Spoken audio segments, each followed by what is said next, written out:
Ever wish books spoke more about friendship than romance? You're in the right place. Simplified Reads breaks it down for you, simply and powerfully. The Joy Luck Club by Amy Tan is a work of literary fiction built on interwoven vignettes that explore culture, memory, and emotional inheritance. It is mature and reflective rather than romance-driven, with a narrative that follows four Chinese immigrant women who form a mahjong club and share their lives with their American-born daughters. This story is anchored in friendship, solidarity, and generational connection. Reader impressions and long-standing acclaim highlight its ability to portray female bonds and familial friendships without drifting into love story territory. The central themes are long-term companionship, loyalty, and the type of family you form through shared history rather than marriage or romance. Amy Tan consistently writes in this mode, focusing on mother, daughter, and female friendships throughout her body of work. Even though some vignettes touch on marriage, they serve more as background to the main exploration of heritage and belonging. Readers often tag this novel under literary fiction, immigrant stories, and mother-daughter relationships rather than romance, and the character relationships emphasize a group dynamic that nurtures platonic care over romantic development. A Man Called Ove by Frederick Backman is contemporary literary fiction with a slice-of-life approach, centered on an elderly, grumpy widower who slowly reconnects with the world through his neighbors. The book avoids a romantic plotline in its present-day story and instead offers a deeply platonic arc about community, kindness, and unexpected friendship. Reviews frequently celebrate its warm, humorous, and uplifting depiction of companionship, with no major focus on love or couple building. Themes include loneliness, found family, and the transformative power of ordinary relationships.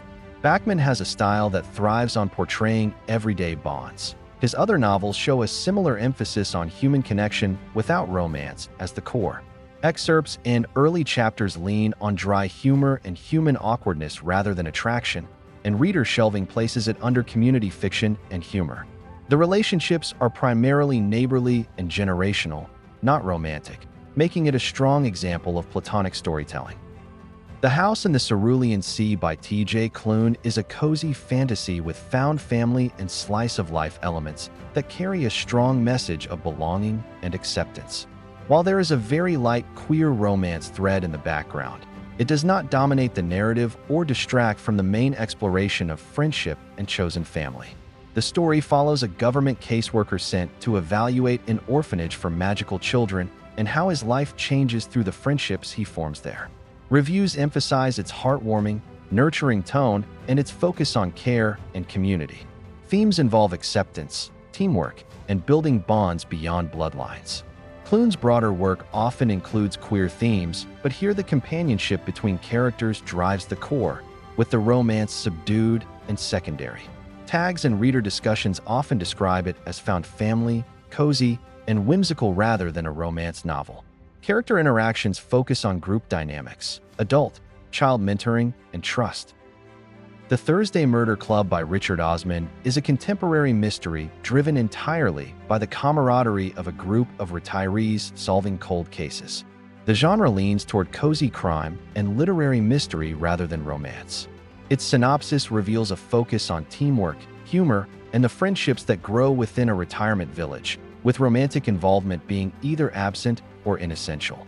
Readers often highlight how refreshing it is to read about older adults forging deep friendships with wit and warmth. Themes include community, purpose in later life, and collective problem-solving. Osman, as an author, is known for his comedic and character-driven style more than any romantic writing.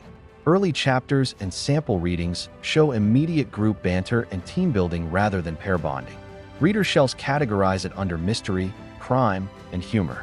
The relationships are multiple and platonic, built on shared curiosity and mischief.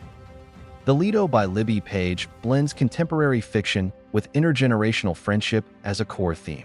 It tells the story of a young journalist and an elderly woman who come together to save a local swimming pool, developing a bond that revitalizes their community. The book avoids the common trap of chick lit and keeps any romantic element to a faint backdrop rather than the main driver. Reviews often note how uplifting it is to see friendship across generations take the lead. Themes revolve around activism, belonging, and mutual care.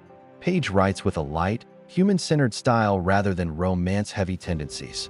Sample chapters center on the friendship's beginnings rather than flirtation. Readers tag it as uplifting fiction and community novel, with character relationships showing mentoring and platonic support. The Friend by Sigrid Nunez is a work of literary fiction about grief and companionship between a woman and a Great Dane she inherits after her close friend's death. There is no romantic entanglement. Rather, the relationship between human and animal becomes a conduit for reflection on loss, loneliness, and the meaning of friendship. The genre is reflective and intimate rather than plot-driven romance. Reader reviews emphasize its emotional depth and its lack of conventional love story elements. Themes include mourning, the writer's life, and quiet companionship. Nunez often explores intimate but non-romantic bonds in her work. Excerpts show meditative, essay-like prose rather than interpersonal attraction. Readers classify it under grief fiction, pets, and companionship. The central relationship is between one woman, her late friend's memory, and a dog, platonic and poignant.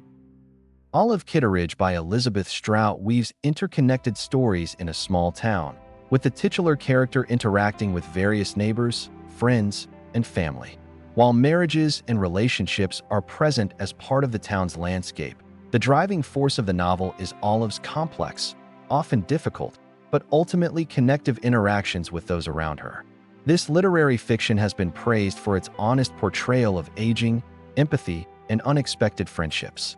Themes include forgiveness, long-term bonds, and community ties. Strout's writing history shows a focus on human connections in all their messy forms, rarely presenting conventional romance as the main dish. Reader's shelving highlights it as character-driven and reflective.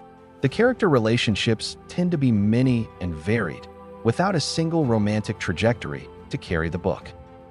The Unlikely Pilgrimage of Harold Fry by Rachel Joyce tells the story of a retired man who embarks on a long walk to deliver a letter to a dying friend. The book, while touching on his marriage and personal regrets, is primarily about his platonic connection with the friend he's trying to reach and the people he meets along the way. It fits within contemporary, slightly sentimental literary fiction. Readers often praise its meditative and redemptive tone rather than any romance. Themes are forgiveness, friendship, and second chances. Joyce's style often blends warmth with reflection rather than romance-heavy arcs.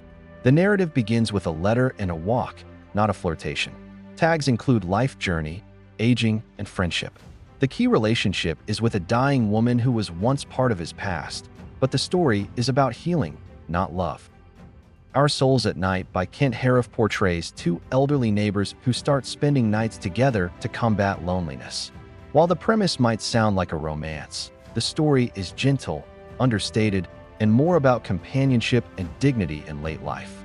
Harif writes quiet, rural literary fiction focusing on human bonds. Reviews highlight how refreshing it is in its lack of drama or passion-driven conflict. Themes include aging, companionship, and mutual support. Harif's catalog leans toward pastoral human connection rather than grand love stories. The first chapters center on conversation and shared silences. Readers tag it as simple, heartfelt, and quiet. The relationship is one of emotional company and shared time. The Island of Missing Trees by Elif Shafak blends historical and contemporary storytelling to explore the bonds of friendship and shared history in Cyprus. While there is a romantic element in the historical thread, it does not overwhelm the broader narrative about family, heritage, and connection. Shafak often writes layered, relationship-based fiction, and this novel leans heavily on memory, displacement, and found connections. Readers note its poetic language and its exploration of place and people rather than couple-centered romance. Themes include loss, nature, and reconciliation. Early chapters show the setup of intergenerational and ecological friendships. Tags place it under historical literary fiction with strong cultural and friendship elements. Thanks for joining us on this journey through stories that celebrate true connection and lasting companionship. Subscribe to Simplified Reads for more book journeys that inspire friendship, not fleeting romance.